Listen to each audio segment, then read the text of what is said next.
Hello everyone, welcome back to our YouTube channel medical and nurses सब। आज की class में हम बात करेंगे फंडामेंटल ऑफ नर्सिंग की। तो फंडामेंटल ऑफ नर्सिंग से आप यदि SGPGI का एग्ज़ाम देने वाले हैं, NHM CHO कोई सा भी एग्ज़ाम देंगे तो एटलीस्ट 7 से 8 क्वेश्चन तक आपको है जो मिलेंगे। तो SGPGI में 60% आपका नर्सिंग सब्जेक्ट कवर होने वाले हैं। उन्होंने सिलेबस भी दे दिया है, तो आप लोग प्लीज़ चेक कर लीजिए। 20 तारीख को आपका पेपर है। रतलाम का जो लोग रतलाम GMC का पेपर देने वाले हैं वो भी 20 जून को होने वाला है। CHO जो आयुष वालों का पेपर है वो भी आई थिंक 20 जून को ही है। और अलग अलग जगह है जो NHM CHO के एग्ज़ाम है, तो उन सभी में क्वेश्चन हेल्पफुल रहेंगे। जिस भी एग्ज़ाम्स की डेट आती जा रही हैं उन सभी में क्वेश्चन हेल्पफुल रहने वाले हैं। तो OSSC के भी फॉर्म फिलअप हुए हैं, झारखंड में भी आपका एग्ज़ाम है, यूपी में भी पेपर है। तो ऑल ओवर सभी जगह है जो एग्ज़ाम हो रहे हैं, तो उन सभी के लिए क्वेश्चन हेल्पफुल रहेंगे। तो यहाँ पर मोस्ट इम्पॉर्टेंट थिंग, बहुत सारे लोगों की रिक्वेस्ट थी कि अब GK की क्लास भी की जाए, तो आपको डेली इवनिंग में 10 MCQs 10 मिनट की क्लास में 10 MCQs रहेंगे, जिसमें आपके 20 से 25 और एक्स्ट्रा क्वेश्चन है जो वहाँ कवर किए जाएंगे। तो वो भी आपको डेली इवनिंग में 10 मिनट की क्लास रख दी गई है, तो वो भी आपको करवाई जाएगी। तो यहाँ पर आज की क्लास में mostly question fundamental of nursing के हैं एंड देन अदर कुछ है जो बीच में मिक्सड है जो ऐड हो गए होंगे। तो यहाँ पर जो लोग नए हैं प्लीज़ चैनल को सब्सक्राइब कर लें, देन बेल आइकन बटन को प्रेस करके रखें, जिससे आपकी कोई भी क्लास है जो मिस ना हो पाए। टाइम प्रॉब्लम के कारण, टाइम मैनेजमेंट के कारण एक पर्टिकुलर टाइम आपको नहीं दे पाती हूँ कि किस टाइम पर आपकी क्लास होगी, लेकिन पूरी रिकॉर्डेड क्लास हैं जो आपके लिए चैनल पर अवेलेबल रहती हैं। तो यहाँ पर जो फर्स्ट क्वेश्चन है वो है वर्ल्ड एड्स डे इज़। तो world AIDS day that means हम कब मनाते हैं? मई 12 को, दिसंबर 1, जुलाई 4 या फिर अप्रैल 1। तो वर्ल्ड एड्स डे हम कब मनाते हैं? वर्ल्ड एड्स डे हम हर साल जो दिसंबर का जो 1 डे होता है उस दिन सेलिब्रेट करते हैं। कब मनाते हैं? दिसंबर 1 में। यहाँ पर एड्स डे को लेके कुछ पॉइंट्स दिए हुए हैं, वो देखिए। तो यहाँ पर आपको याद रखना है वर्ल्ड एड्स डे। तो एड्स डे से मतलब एड्स डे आ सकता नहीं आ सकता, लेकिन जितने भी हेल्थ से रिलेटेड डेज हैं वो आपको एग्जाम में ज़रूर आ सकते हैं। तो बेसिकली आपको याद रखना है, जितने इंपॉर्टेंट डेज होते हैं वो आपको जनरली याद हैं, बट फिर भी आप एक बार अपने रिवाइज ज़रूर कर लें। ऑलरेडी क्लासेस भी हैं तो आप उसको भी रेफर कर सकते हैं। तो वर्ल्ड एड्स डे हम मनाते दिसंबर 1 को है, लेकिन यदि national AIDS control programme launch पूछें तो फर्स्ट कब लॉन्च हुआ? 1992 में। फिर इसकी सेकंड फेज़ आई 99 में। फिर आया इसका नेशनल एड्स कंट्रोल पॉलिसी। याद रखना है यदि प्रोग्राम और पॉलिसी दोनों अलग अलग हैं। तो यदि नेशनल एड्स कंट्रोल पॉलिसी पूछे तो 2002 में आई थी। और NACP डायरेक्ट यदि लिखा आता है कि NACP लॉन्च कब हुआ, नेशनल एड्स कंट्रोल प्रोग्राम, तो आपको बताना 1992। लेकिन जब फर्स्ट सेकंड फेज़ करके आता है तो वो भी आपको याद रखना है। फर्स्ट हुई थी 1992, सेकंड 1999 1999, थर्ड हुई थी 2000। ट्रीटमेंट जो एंटी रेट्रोवायरल ट्रीटमेंट है आपको एग्जाम में आता है, तो ये कब इनिशिएट किया गया था? 2004 में। ये बेसिक क्वेश्चन है। इसी तरीके से जैसे यहाँ पर हमने पढ़ा AIDS national AIDS control programme के बारे में, पॉलिसी ART ट्रीटमेंट कब आया, and national council on AIDS constitution कब बना? तो 2006 में। इसी तरीके से आपको TB के लिए भी, ट्यूबरक्लोसिस के लिए भी डॉट्स कब ऐड हुआ, प्रोग्राम कब लॉन्च हुआ, नाम कब बदला गया, ये सब आपको ट्यूबरक्लोसिस में भी याद रखना है, यही चीज़ें। Next one is which of the following is the study of distribution of disease in population. तो distribution of disease that means disease को पता करना, कॉज क्या है, रीज़न क्या है फैलने का, तो वो सभी चीज़ों को फाइंड आउट करना पॉपुलेशन में, तो उसकी स्टडी करना क्या कहलाएगा? हेमेटोलॉजी, एपिडेमियोलॉजी, पेडोलॉजी या फिर हेमेटोलॉजी। तो डिसीज़ का डिस्ट्रीब्यूशन, डिसीज़ किस रीजन से हुई है, क्या कॉज रहा है, किस तरीके से स्प्रेड आउट हुई है, तो सब किससे हम क्या कहेंगे, टर्म यूज़ करेंगे, वो कहलाएगा epidemiology. Epidemiology are the study of the distribution of disease in population. तो पॉपुलेशन में डिसीज़ किस तरीके से स्प्रेड होती है, क्या इसका रूट रहा है, क्या कॉज रहा है, वो सभी चीज़ें की स्टडी क्या कहलाएगी? Epidemiology. Next one is A male client with diagnosis of malaria is most likely to have present with him. यदि कोई मेल क्लाइंट है, मलेरिया डायग्नोस हुआ है, तो कौन सा है जो यहाँ पर सिम्टम प्रेजेंट होगा? Enlarged pancreas, enlarged spleen, enlarge prostate या फिर इनलार्ज एब्डोमेन। मलेरिया के पेशेंट में कौन सा ऑर्गन में इनलार्जमेंट देखने को मिलेगी, या फिर हम इसको क्या कह सकते हैं, splenomegaly, that means enlargement of the spleen. Splenomegaly word आता है तो हम क्या कहेंगे, इनलार्जमेंट ऑफ द स्प्लीन। जहाँ पर भी मेगाली वर्ड यूज हो जाएगा दैट मीन्स क्या है, साइज बढ़ी हुई इनलार्जमेंट है। तो मलेरिया के पेशेंट में क्या अफेक्ट होगा, स्प्लीन की साइज है जो स्प्लीन इनलार्जमेंट देखने को मिलेगा।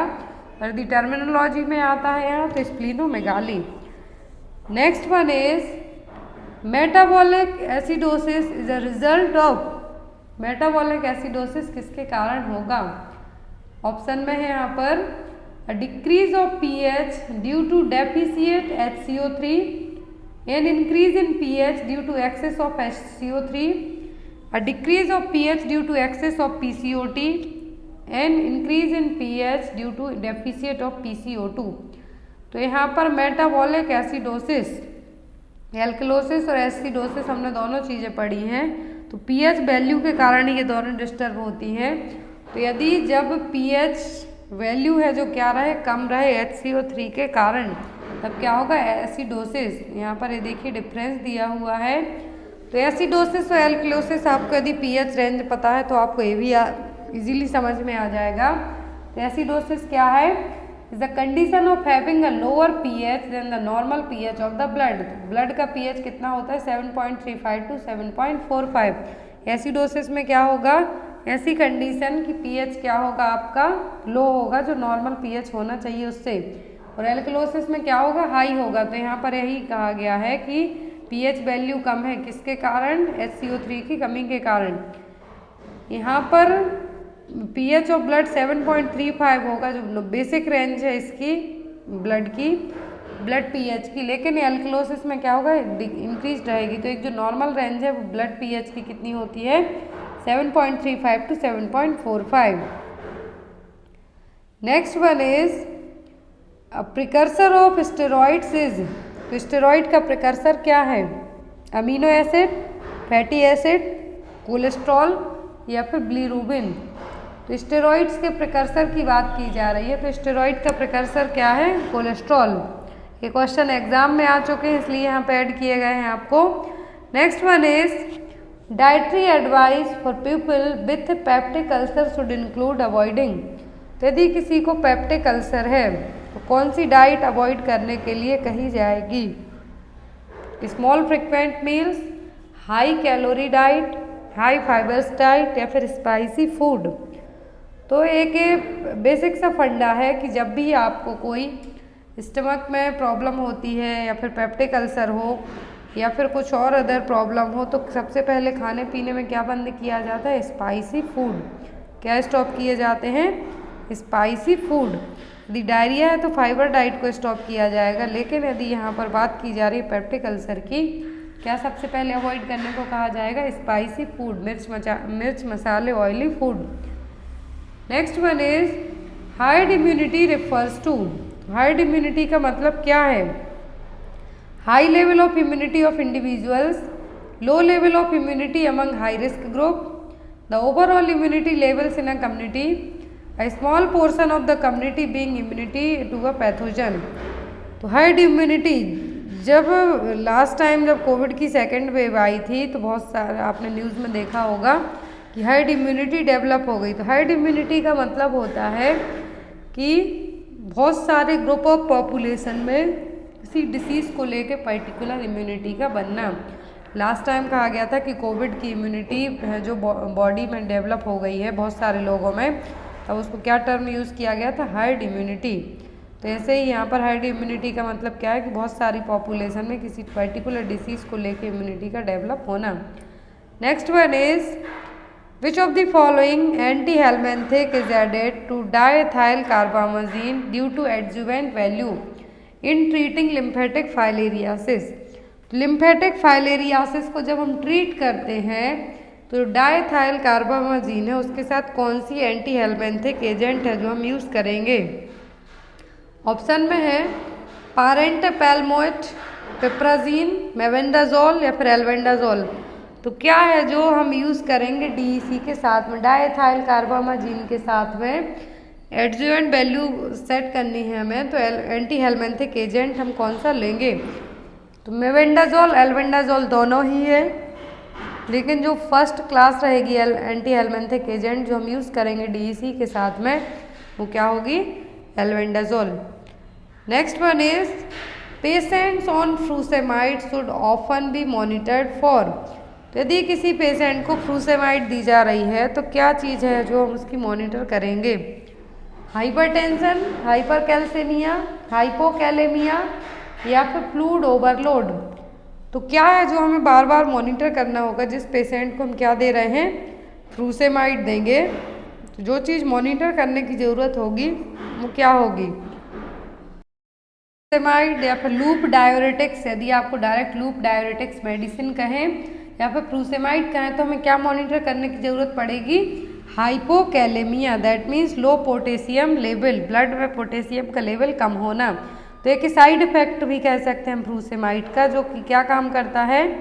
सोडियम को किडनी में रीअब्जॉर्ब करने से कम करेगा, डिक्रीज करेगा।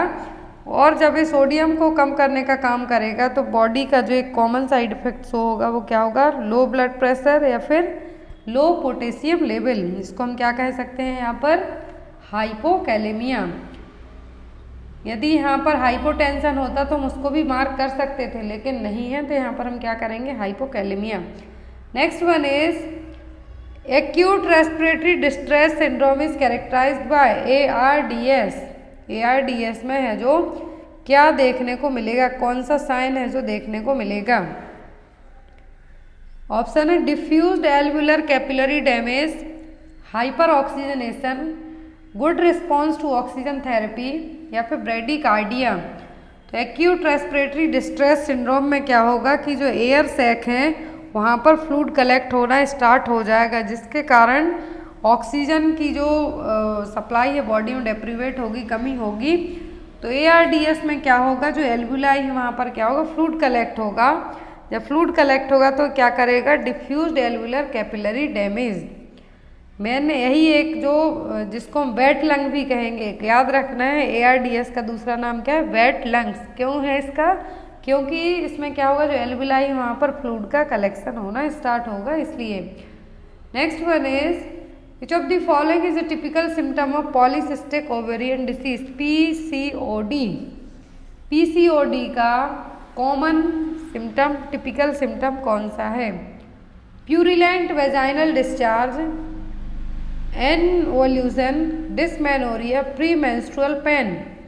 तो यहाँ पर क्या होगा? जो कि साइन होगा किसका? PCOD का। तो PCOD जो कि कॉमन प्रॉब्लम हो गई है नाउअडेज वुमेन में, तो यहाँ पर पॉलीसिस्टिक ओवेरियन डिसीज, तो इसका जो मेन क्या होगा?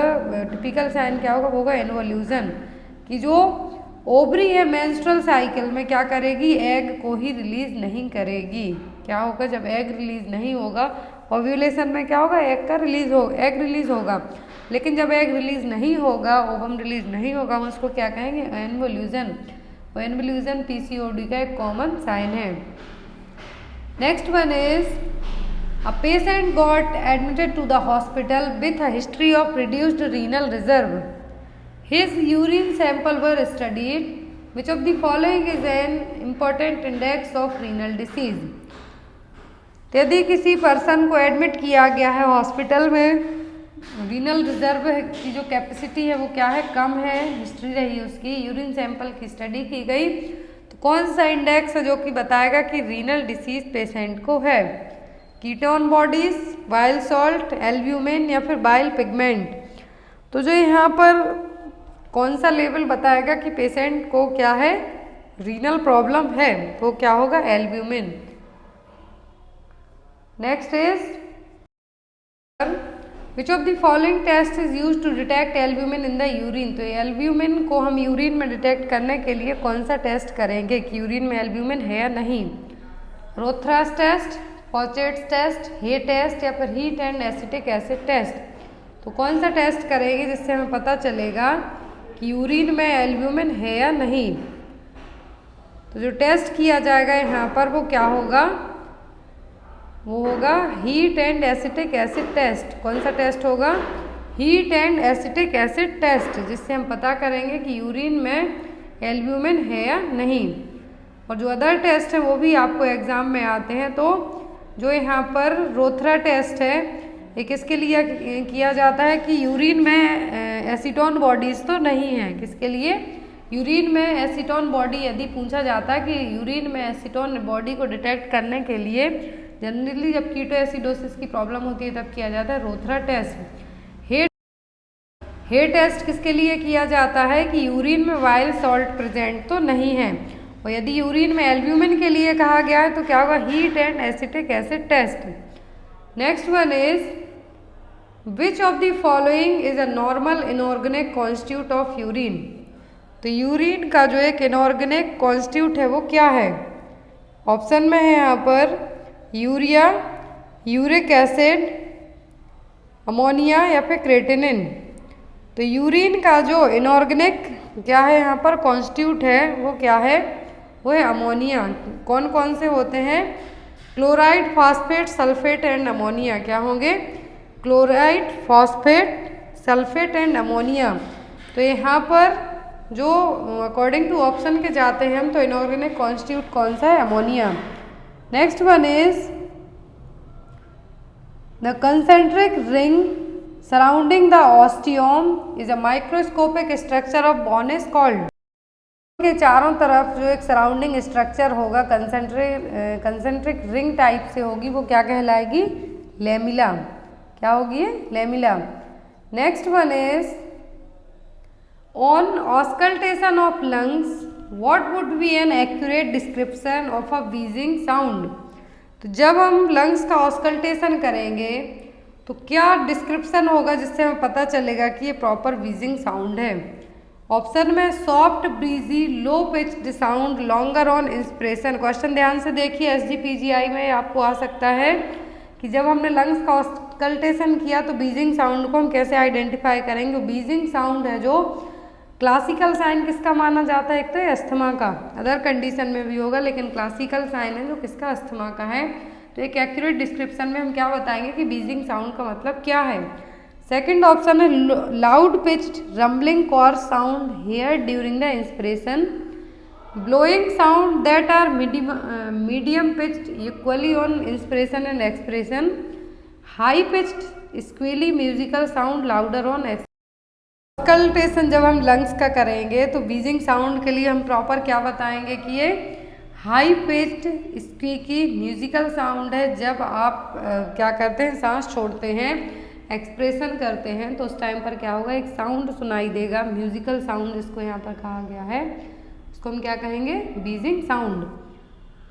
Next one is which of the following is the most accurate description of nursing diagnosis. तो नर्सिंग डायग्नोसिस के लिए एक एक्यूरेट डिस्क्रिप्शन क्या होगा। ऑप्शन में nursing diagnosis is oriented to the problem of the patient, nursing diagnosis is oriented to the disease process, nursing diagnosis describes the individuals response to the disease process, nursing diagnosis remains constant throughout the duration of illness. तो nursing diagnosis के लिए एक accurate description आप क्या देंगे, तो यहाँ पर एक तो जो चीज़ पेशेंट उस डिसीज़ को लेके क्या करेगा, रिस्पॉन्ड करेगा वो होगी, पेशेंट की प्रॉब्लम भी होगी। लेकिन एक एक्यूरेट डिस्क्रिप्शन यदि आपको नर्सिंग डायग्नोसिस के लिए कहा जाता है तो क्या होगा, वो होगा कि डिसीज़ को लेके पेशेंट का क्या रिस्पॉन्स आता है। ऐसा नहीं है कि जो आपने नर्सिंग डायग्नोसिस बना पेशेंट ठीक होते जाएगा, रिकवरी करते जाएगा। तो डायग्नोसिस जब आप बनाएंगे, केयर प्लान बनाएंगे, नर्सिंग केयर प्लान, तो उसमें उसकी प्रायोरिटी भी चेंज करेंगे। पहले पेन था, बाद में नहीं होगा, फिर कुछ और प्रॉब्लम्स होंगी। इसी टाइप से यहाँ पर nursing diagnosis describes the individuals response to the disease process. Next one is which of the following sign test is a nurse assessing when a patient is able to stand with feet together and eyes open but sways or falls with eye closed। ये question ध्यान से देखिए, exam में आता है, पूरे test के नाम भी जो दिए हुए हैं वो भी आपको एग्जाम में आते हैं। तो यहाँ पर आपको बताना है कि पेशेंट को जब हम असिस्ट करते हैं तो दोनों पैर साथ में खड़े करके चेक करेंगे। आंखें खोले हैं तब वो सीधा खड़ा रहेगा, लेकिन जैसे ही आंखें बंद करेगा तो वो गिर जाएगा। तो ये क्या है? तो यहाँ पर ऑप्शन में चौबस्टिक साइन, ब्रुजिन्स्की साइन, रोमबर्ग साइन या फिर हेस टेस्ट। तो ये कौन सा साइन है जिसमें आपको पता चलेगा कि पेशेंट को यदि हमने दोनों पैर पर एक साथ खड़ा किया है, आइज ओपन है तो वो देख पा रहा है, जैसे ही आंखें बंद करेंगे तो गिर जाएगा। तो जनरली ये मेंटल बैलेंस के लिए, अटैक्सिया के लिए भी यूज़ किया जाता है। जो लोग ड्रिंक एंड ड्राइव करते हैं उनके लिए भी किया जाता है। तो ये क्या है? Romberg sign. क्या है? Romberg sign. इस तरीके से डॉक्टर्स चेक करेंगे, या फिर आप शराब पिए पकड़े जाते हैं ट्रैफिक में तो पुलिस वाले जो आपको पकड़ेंगे वो इस तरीके से चेक कर सकते हैं। तो यहाँ पर क्या किया जाएगा, आपको अपने दोनों पैरों के साथ में इस तरीके से जो इमेज दिख रही खड़ा किया जाएगा। आप जब आंखें खोले हैं तब आप आईज ओपन किए हैं तो देख सकते हैं, सब प्रॉपर खड़े रहेंगे, लेकिन जैसे ही आंखें बंद करेंगे तब आप क्या होगा, आपका बैलेंस जो बिगड़ेगा और आप गिर जाएंगे। तो क्या है? Romberg sign. रोमबर्ग टेस्ट भी हम इसको कहेंगे। चौबस्टिक साइन देखने को मिलेगा जब टिटनस की टिटेनी है जो बॉडी में हमारी डेवलप हुआ हो, जब आपको चौबस्टिक साइन है देखने को मिलेगा, जिसमें क्या होगा, फेशियल नर्व में ट्विस्टिंग होगी, और जो फेशियल नर्व है यहाँ पर हम परकसन करेंगे तब आपको ट्विस्टिंग होगी, साथ ही साथ इरिटेबिलिटी भी होगी और पेन भी होगा। ब्रुजिन्स्की और कर्निंग साइन देखने को मिलते हैं मेनिंजाइटिस में। Next one is A 3-year-old boy is admitted to the emergency department after a fall that fractured his arm. What would be the type of assessment that the nurse will quickly conduct? तो यहाँ पर 3 साल का बच्चा है, emergency department में लाया गया है, उसके आर्म में फ्रैक्चर है। तो एज अ नर्स आप किस चीज़ के लिए प्रॉपर असेसमेंट करेंगे? Comprehensive assessment, problem focused assessment, ongoing assessment या फिर identification of the clients strength. 3 साल का बच्चा है, इमरजेंसी डिपार्टमेंट में गिरने के कारण आर्म में फ्रैक्चर हुआ है। तो ऐसे केस में आप कौन सा असेसमेंट तैयार करेंगे? प्रॉब्लम फोकस्ड, मेन प्रॉब्लम क्या है उस पर फोकस करते हुए असाइन करेंगे, असेसमेंट करेंगे। तो यहाँ पर मेन प्रॉब्लम क्या हो गई? आर्म में फ्रैक्चर है। कुछ अदर प्रॉब्लम्स बताता तब हम अलग तरीके का असेसमेंट करते, लेकिन यहाँ पर कौन सा असेसमेंट रेडी करेंगे हम? Problem focused assessment. Next one is when assessing body temperature on hospitalized patient, the rectal route would be preferred by the nurse in which of the following patient। देखिए question कितना easy और tricky है। Question में कहा गया है कि जब आप हॉस्पिटलाइज्ड पेशेंट का बॉडी टेम्परेचर चेक करेंगे तो रेक्टल रूट यूज़ करने वाले हैं। तो कौन से पेशेंट में आप रेक्टल रूट को यूज़ करेंगे? 12-year adolescent with fever, a 55-year-old lady with cardiovascular disease, N unconscious 6-month-old infant, या फिर 30-year-old मैन विथ हेमरॉइड्स। तो अब यहाँ पे बताना है कि आप किस टाइप के पेशेंट में रेक्टल रूट को अपनाएंगे टेम्परेचर चेक करने के लिए। तो 12 साल का बच्चा है, एडोलेसेंट बच्चा है, तो उसमें हम रेक्टल रूट नहीं अपनाएंगे, बल्कि एक्सिलरी या फिर ओरल से टेम्परेचर चेक कर लेंगे। कार्डियोवैस्कुलर डिसीज़ के पेशेंट में रेक्टल रूट से हम टेम्परेचर चेक नहीं कर सकते हैं, और जिनको हेमरॉइड्स है तो उनको भी अवॉइड करेंगे। अब यहाँ पर जो 6-month-old इन्फेंट है, अनकॉन्शियस है, उसका टेम्परेचर हम रेक्टल रूट से चेक करेंगे। क्वेश्चन थोड़ा सा ट्रिकी है, लेकिन यदि आप ऑप्शन ध्यान से देखेंगे तो आपसे इजीली बन जाएगा। Next one is using Maslow hierarchy of needs, a nurse assign high priority to which client needs. तो जब हम हायरार्की मॉडल यूज़ करेंगे तो उसके अकॉर्डिंग जो नर्स कहेगी हाई प्रायोरिटी कौन सी होगी पेशेंट की? सिक्योरिटी, सेफ्टी, सेल्फ स्टीम या फिर एलिमिनेशन। तो यहाँ पर लो पूछ सकते, बॉटम पूछ सकते हैं। Generally top priority, high priority या फिर बॉटम प्रायोरिटी पूछी जाती है, तो क्या है? Elimination. Next is ability to develop respect and tolerance for others falls under which dimension of wellness. तो हेल्थ एंड वेलनेस के हमने डायमेंशन पढ़े हैं, तो उनमें से एक यहाँ पर डायमेंशन है कि ऐसी क्षमता, ऐसी एबिलिटी कि जिसमें हम दूसरों की रिस्पेक्ट कर सकते हैं, उनको टॉलरेट कर सकते हैं यदि कुछ हमसे वो गलत भी बोलते हैं तो। वो हेल्थ एंड वेलनेस का कौन सा डायमेंशन है? फिजिकल, इंटेलेक्चुअल, ऑक्यूपेशनल या फिर सोशल? तो यहाँ पर दूसरों की भावनाओं को हम ध्यान में रख रहे हैं तो क्या होगा, सोसाइटी से रिलेट करेगा आपका। इसमें आप रिस्पेक्ट करते हैं दूसरों की, आपके पास इतनी टॉलरेंस है कि आपसे कोई कुछ बोल जाता है और आप उसको सहन कर लेते हैं ज़्यादा। जब आप सवाल नहीं करेंगे तो इस टाइप का डायमेंशन कौन सा कहलाएगा? Social dimension. यदि आपकी बॉडी से रिलेट करती हुई कुछ प्रॉब्लम होती वो आती फिजिकल में।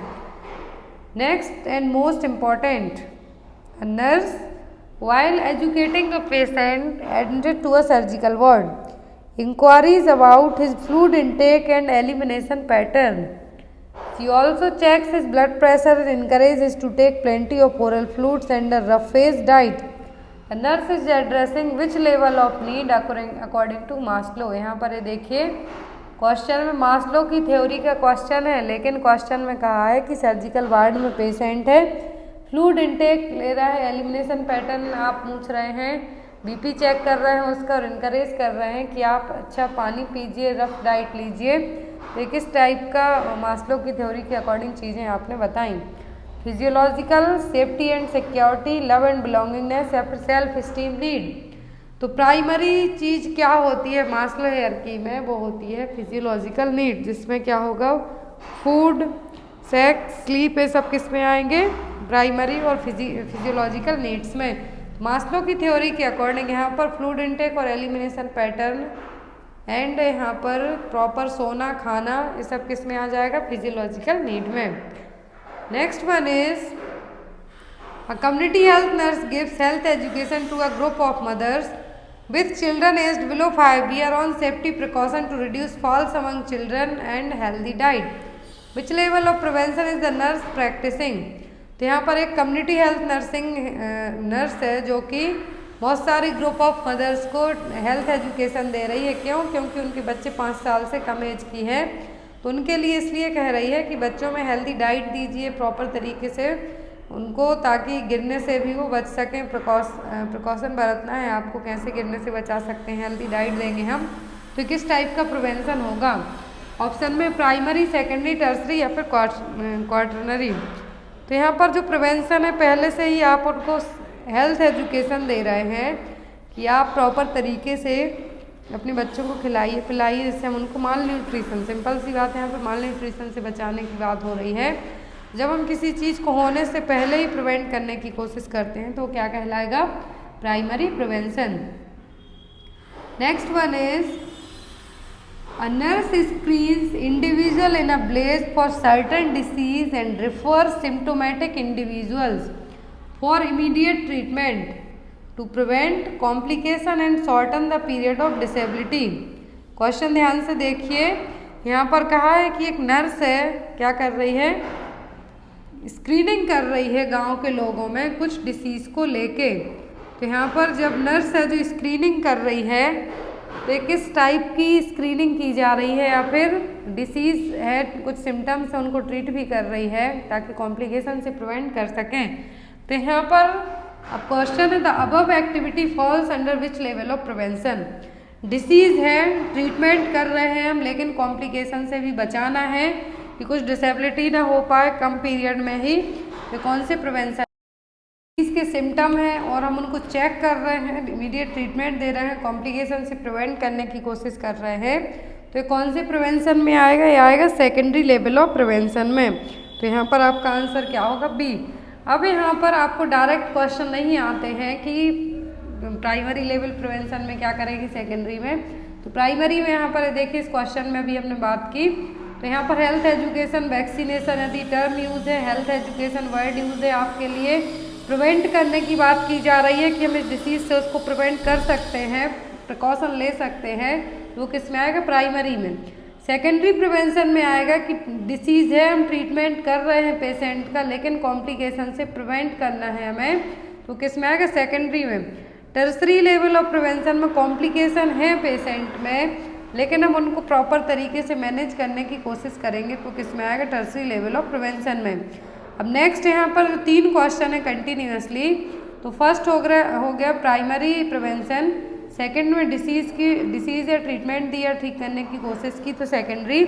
थर्ड क्वेश्चन देखिए यहाँ पर टर्सरी प्रिवेंशन को लेके। अब आपको यहाँ पर बताना है कि कौन सा टर्सरी प्रिवेंशन का ऑप्शन है। यहाँ पर क्वेश्चन है यहाँ पर विच of the following activities shows that a nurse is engaged in tertiary prevention. तो टर्सरी लेवल ऑफ प्रिवेंशन में कौन सी एक्टिविटी दिख रही है कि नर्स उस एक्टिविटी में एंगेज रहेगी। ऑप्शन में है यहाँ पर a community health nurse visits a patient home to go to the change a wound dressing. A nurse assesses the risk factor of patient in the casualty admitted with chest pain. A nurse schedules a rehabilitation session for a patient who has undergone knee replacement surgery. A nurse provides health education to school children on healthy eating. अब यहाँ पर इन चार option में से आपको बताना है कि टर्सरी लेवल ऑफ प्रिवेंशन कौन सा है। ऑप्शन नंबर डी किस में आ जाएगा, प्राइमरी में। क्यों? क्योंकि यहाँ पर हेल्थ एजुकेशन दी जा रही है स्कूल चिल्ड्रंस को कि अच्छा खाना खाएंगे तब स्वस्थ रहेंगे। फिर आता है यहाँ पर option number A and B. तो यहाँ पर रिस्क फैक्टर्स हैं, ट्रीट किया जा रहा है पेशेंट को, तो आएंगे secondary. Tertiary level of prevention में रिहेबिलिटेशन आ जाएगा। पेशेंट ऑलरेडी सर्जरी पेशेंट की हो चुकी है, नी रिप्लेसमेंट सर्जरी या फिर कोई अदर सर्जरी, लेकिन अब उसको रिहेबिलिटेशन की ज़रूरत है तो किस में आएगा, टर्सरी लेवल ऑफ प्रिवेंशन में। और यहाँ पर जो शेड्यूल किया गया है, nurse schedules rehabilitation session for a patient who has undergone knee replacement surgery, ये किस में आ जाएगा, ये आएगा टर्सरी लेवल ऑफ प्रिवेंशन में। आई होप आपको तीनों क्लियर हो गए हों। ना हुए हों तो आप लोग कमेंट बॉक्स में कमेंट जरूर करना। जो नेक्स्ट क्लास रहेगी उसमें आपको एक बार फिर से तीनों जो primary secondary tertiary with definition और 8-10 एग्जाम्पल के साथ है आपको बता दिए जाएंगे। Next one is which of the following is not a characteristic of normal sinus rhythm. Normal sinus rhythm के कैरेक्टर कौन से नहीं हैं। ऑप्शन है यहाँ पर ventricular and atrial rhythm is regular, ventricular and atrial rate 60 to 100 in the adult, PR interval variable interval more than 0.20 seconds, P wave normal and consistent in shape always in front of the QRS। Sinus rhythm का character नहीं है वो कौन सा है, तो वो PR interval variable interval more than 0.20 second. तो यहाँ पर जो आपका राइट आंसर होगा वो क्या होगा, सी। अब यहाँ पर हम बात करेंगे साइनस रिदम की। तो साइनस रिदम, यहाँ पर साइनस रिदम क्या है, is any cardiac rhythm in which depolarisation of the cardiac muscles begins at the sinus node. जो ऐसे नोड से जो रिदम स्टार्ट होगी तो वो क्या कहलाएगी यहाँ पर, साइनस रिदम। अब यहाँ पर जो इसके कैरेक्टर हैं वो क्या हैं, स्टार्टिंग साइड क्या है, ऐसे नोड। रेट यदि यहाँ पे बात की जाए तो 60 to 100 बीट पर मिनट पे यहाँ पर जो यहाँ पे बताया गया है। वेंट्रिकुलर एंड आर्ट्रियल रेट कितनी है, 60 से 100। रिदम कैसी है, रेगुलर है। यहाँ पर P wave normal and consistent in shape है और ऑलवेज QRS के फ्रंट में रहेगा। लेकिन PR इंटरवल यहाँ पर कितना होता है, 0.12 to 0.20 सेकेंड। जनरली ये कभी कभी कॉन्स्टेंट भी रहेगा, लेकिन यहाँ पर क्या कहा गया है कि मोर देन 0.20, लेकिन इससे कम ही होना चाहिए, तो इसीलिए यहाँ पर ऑप्शन नंबर सी को मार्क किया गया है। अब यहाँ पर जो नॉर्मल साइनस रिदम के कैरेक्टर हैं, यदि इनिशियल और इनिशिएट पॉइंट पूछें तो क्या है, ऐसे नोड। रिदम रेगुलर होगी, रेट होगा 60 to 100 बीट पर मिनट इन एडल्ट। यहाँ पर PR इंटरवल कांस्टेंट होगा या फिर 0.12 से लेकर 0.20 सेकेंड होगा। RR इंटरवल भी रेगुलर होगा। QRS कॉम्प्लेक्स है जो हम ECG में भी पढ़े हुए हैं, तो वो है यहाँ पर लेस देन 0.12 सेकेंड रहेंगे या फिर वाइड भी हो सकते हैं। P wave proceeds each QRS complex. और यहाँ पर यदि आपको और अच्छे से देखना हो तो इसका आप स्क्रीनशॉट लेके रख सकते हैं, जो कि आपके एग्जाम में बहुत ज़्यादा हेल्पफुल रहने वाला है। Next one is which of the following is to be kept in mind while caring for geriatric client with a respiratory disease. तो जब आप जीरियाट्रिक क्लाइंट का मतलब है ओल्ड पीपल, एज्ड पीपल हैं, यदि उनकी केयर कर रहे हैं, उनको रेस्पिरेटरी डिसीज है, तो कौन सा पॉइंट आपको अपने दिमाग में सेट करके रखना है। Reduced anterior posterior diameter, increased cough force, increased response to hypoxemia, reduced response to hypercapnia. तो जब आप जीरियाट्रिक क्लाइंट की रेस्पिरेटरी डिसीज़ है, पेशेंट ओल्ड एज है, क्या है उसके लिए रेस्पिरेटरी डिसीज़ है, कोई सी भी रेस्पिरेटरी डिसीज़ हो सकती है, तो यहाँ पर आप उसके लिए क्या चीज़ है जो आपको अपने दिमाग में रखनी है, तो वो है CO2। यहाँ पर क्या है, रिड्यूस्ड रिस्पॉन्स टू हाइपरकैप्निया। तो हाइपरकैप्निया का मतलब होगा कि ब्लड में बहुत ज़्यादा CO2 का बिल्डअप होना या फिर इकट्ठा होना, या फिर ये कह सकते हैं ब्लड में CO2 का लेवल बढ़ना, कार्बन डाइऑक्साइड का लेवल बढ़ना। तो यहाँ पर कार्बन डाइऑक्साइड का लेवल, जब जीरियाट्रिक पेशेंट की बात हो रही है तो क्या चीज़ दिमाग में रखना है, reduced response to hypercapnia. Next is a nurse who is caring for a client after cardiac surgery notes a few changes in the cardiac monitor and prepares for pericardiocentesis.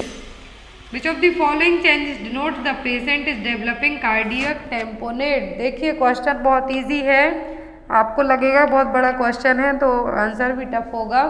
Question है कि कार्डियक सर्जरी होने के बाद patient में कुछ change देखने को मिल रहे हैं कार्डियक मॉनिटर में, पेशेंट को पेरिकार्डियोसेंथेसिस के लिए प्रिपेयर किया गया है।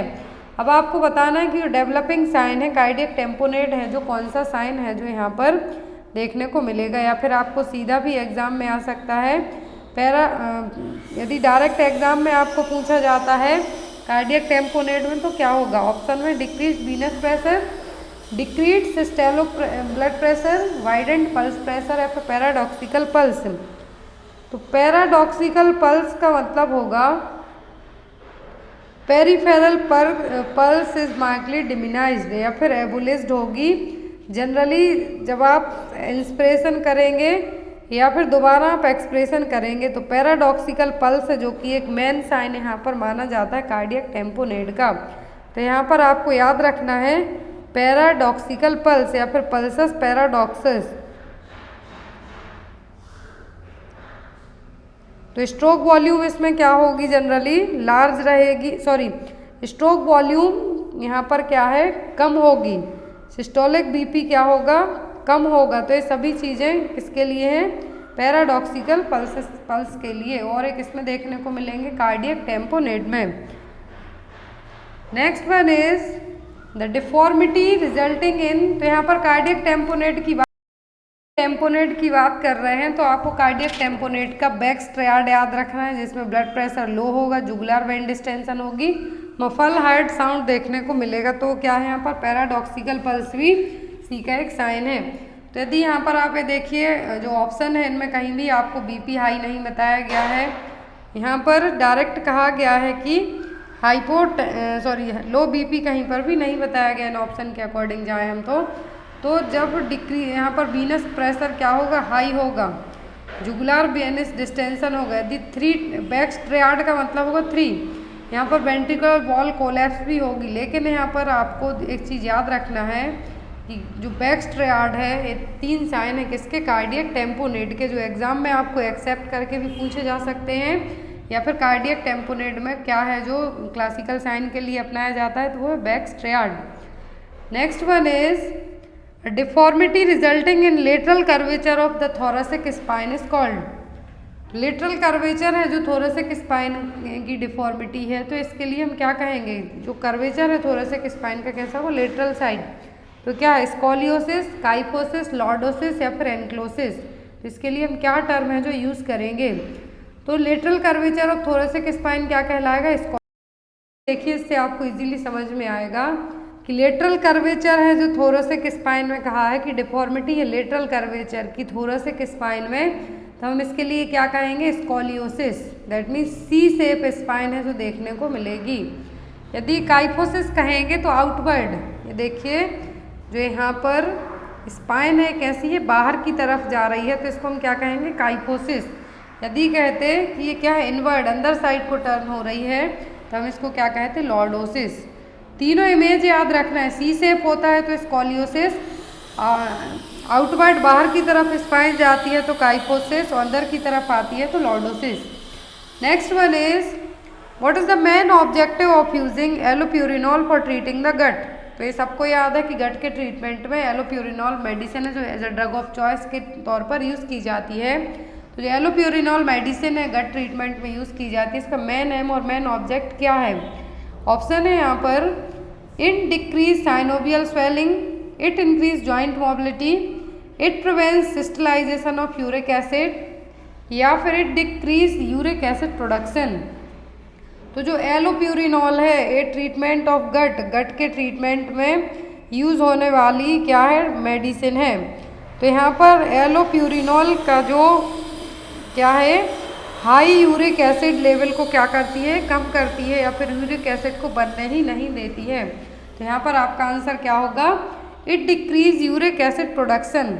जो एलोप्यूरिनॉल है इसका मेन काम क्या है? यूरिक एसिड के प्रोडक्शन को कम करना। डिक्रीज हाई है तो उसको क्या करना है? कम करना है। High blood uric acid level को कम करने का काम कौन करेगा? एलोप्यूरिनॉल। और ड्रग ऑफ चॉइस मानी जाती है गट में। साथ ही साथ किडनी स्टोन के लिए भी हाई यूरिक एसिड लेवल यदि होता है तो उसको भी ट्रीट करने में यूज़ की जाती है। गट में क्या होगा? यूरिक एसिड का ऑक्यूमुलेशन होने लगेगा जॉइंट्स के यहाँ पर, जिसके कारण पेन होगा, रेडनेस होगी, स्वेलिंग होगी। तो ये एलोप्यूरिनॉल यूज़ करके जो हम क्या कर सकते हैं, जो यूरिक एसिड का लेवल बढ़ा हुआ है उसको कम करेंगे, और ऑलरेडी जो बढ़ चुका है उसको बॉडी से क्या करेंगे? बाहर निकालेंगे। Next one is A patient suffering from gastroesophageal reflux disease (GERD) is most likely to report which of the following complaint। तो यदि पेशेंट को GERD है, गैस्ट्रोइसोफेगल रिफ्लक्स डिसीज है, तो कौन सी कंप्लेन है जो वो करेगा? एनोरेक्सिया, वॉमिटिंग, नॉजिया या फिर हार्टबर्न। तो ऐसे पेशेंट में GERD के पेशेंट में जो गैस्ट्रोइसोफेगल रिफ्लक्स डिसीज है क्या देखने को मिलेगा? Commonly heartburn. Next is Which of the following is a predisposing factor in the formation of stratitive stones in the renal calculi। तो यदि स्ट्रूटिव स्टोन बनते हैं रीनल कैल्कुलाई है यहाँ पर, तो कौन से प्रीडिस्पोजिंग फैक्टर होंगे? दैट मीन्स ये स्टोन फॉर्मेशन को और ज़्यादा बढ़ावा देने का काम करेंगे प्रीडिस्पोजिंग फैक्टर के तौर पर। ऑप्शन में यूटीआई, गट हाइपरकैल्सीयूरिया या फिर हाइपर ऑक्सिलयूरिया। तो यूटीआई है जो मोस्ट कॉमन प्रेडिस्पोजिंग फैक्टर होगा रीनल कैल्कुलाई के लिए। Next is which type of urinary incontinence is associated with the involuntary loss of urine due to over distension of the bladder.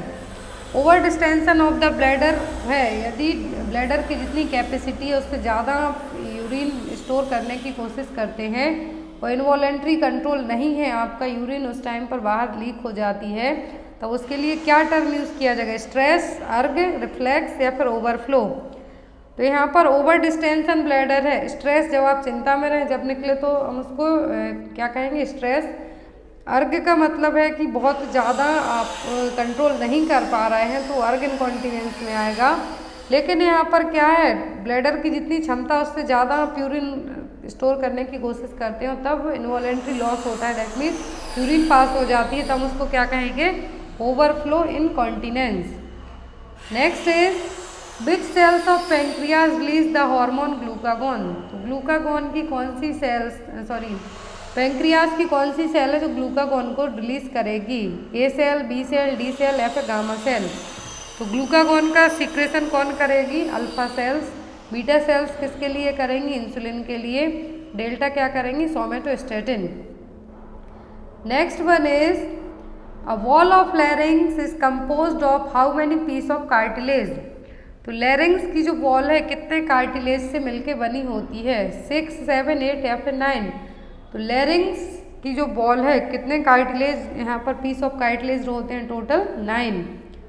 Next one is, इसका answer आप लोग comment box में देंगे। Question है यहाँ पर विच of the following drugs can cause parkinsonian reaction. तो कौन सी मेडिसिन है जो पार्किंसन रिएक्शन क्रिएट कर सकती है? दैट मीन्स पार्किंसन जैसे साइन सिम्टम क्रिएट कर सकती है।